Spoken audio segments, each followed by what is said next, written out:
వేములవాడ శ్రీ రాజరాజేశ్వర స్వామివారిని sports authority chairman Shiva Sena Reddy దర్శించుకొని ప్రత్యేక పూజలు నిర్వహించారు.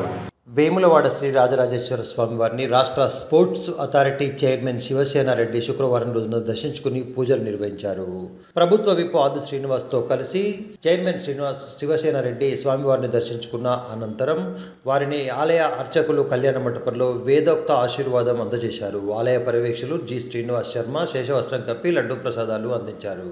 కాగా శివసేనారెడ్డి రాక సందర్భంగా ఆలయ అర్చకులు ప్రోటోకాల్ నిబంధనల ప్రకారం స్వస్తితో స్వాగతం పలికారు.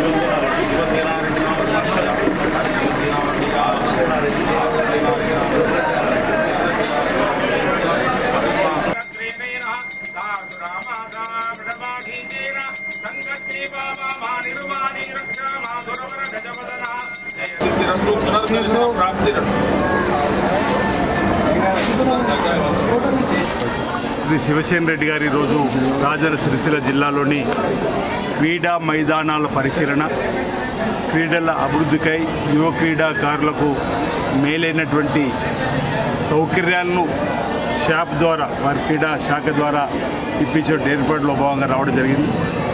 దక్షిణ కాశీగా పేరుగాంచినటువంటి శ్రీ రాజన్నను కూడా వారు దర్శించుకోవడం జరిగింది.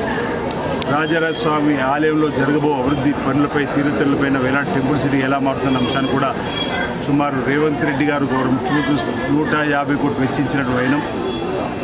ఈరోజు ప్రధానంగా ఈ రాజన్న సిరిసిల్ల జిల్లాలో సందర్భం నెక్స్ట్ అకాడమిక్ ఇయర్లో స్పోర్ట్స్ యూనివర్సిటీ, అదేవిధంగా స్కిల్ యూనివర్సిటీ రాబోతున్న క్రమం అంటే ఓవైపు విద్యలో నాణ్యమైన విద్యను అందించడంతో పాటు ఆ సమయంలో విద్యార్థులు ఉన్నటువంటి మట్టిలో మాణిక్యాలు అంటారు, అలాంటి వారిని గుర్తించి క్రీడల్లో కూడా ప్రోత్సహించే విధంగా ఇలాంటి మైదానాలు అందుబాటులో తీసుకుని రావాలని చెప్పిన ఒక సంకల్పంతో గౌరవ ముఖ్యమంత్రి రేవంత్ రెడ్డి గారి నాయకత్వంలో ఇటీవలనే క్రీడా శాఖ మార్చులుగా ఏమైనా శ్రీహర్ గారి సహకారంతోటి మరి పెద్దలు శివసేనారెడ్డి గారు ఈ నిధులు వెచ్చించడానికి కోసం ఈరోజు ప్రత్యేకంగా రావడం జరిగింది. అందుకు ఈ ప్రాంత క్రీడాకారుల పక్షాన వారికి నేను స్వాగతం తెలియజేస్తా ఉన్నాను. నిధులు వెంటనే మంజూరు చేయవలసింది కూడా కోరుతా ఉన్నాను. దేవాలయాన్ని దర్శించుకోవడం జరిగింది.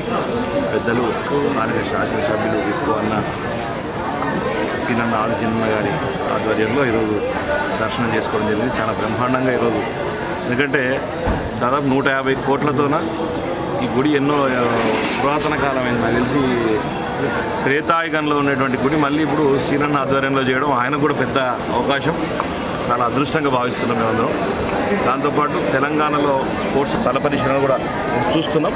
చూసిన వెంటనే ఆ 3 స్టేడియంలో వెంటనే రెడీ చేయబోతున్నాం. దానికి కావాల్సినటువంటి మినీ స్టేడియం, ఇండోర్ స్టేడియము, వేములవాడలో ఇండోర్ స్టేడియము, మూలపల్లిలో మినీ స్టేడియము, సిరిసిల్ల హెడ్ క్వార్టర్లో ఆర్చరీ అకాడమీని కూడా ఈ వేములవాడకు తీసుకురాబోతున్నాం. కాబట్టి ఇంకా తెలంగాణలో, భారతదేశంలో తెలంగాణ స్పోర్ట్స్లో నెంబర్ 1గా చేయాలన్న ఆశయంతో ముఖ్యమంత్రి రేవంత్ రెడ్డి గారు, అదేవిధంగా నూతనంగా మంత్రిగా ప్రమాణ స్వీకారం చేసిన వాకిటి శ్రీహరి గారి ఆధ్వర్యంలో మేమందరం స్పోర్ట్స్ అథారిటీ ఆఫ్ తెలంగాణ ముందుకు పోతుందని చెప్పి తెలియజేస్తాం.